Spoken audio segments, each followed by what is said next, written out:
go ahead and open our script and create our method. So you're going to want to come below here, below the update function, and we're going to type public void. Alright, so this is how you write out a method. You do a public void, the name of the method you want, some open parentheses, and then your curly brackets. And in between the curly brackets, we're going to tell the method what we want it to do. So in this case, we're going to type, and then don't forget your semicolon.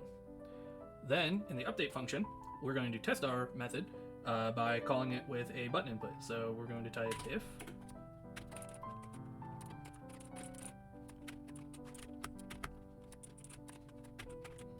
Alright, so what this does is this declares our method down here. So what it's saying is, this is our method, press A, and when it is called, you are going to log you hit A. Then up here, we're going to type, what this is saying is, if you hit A, call this method. So what will happen is we'll hit A, it'll call this method, the method will then tell it to log that we hit A in the system. And we'll show you this here in Unity. Alright, we'll go ahead and open the console, we'll hit play.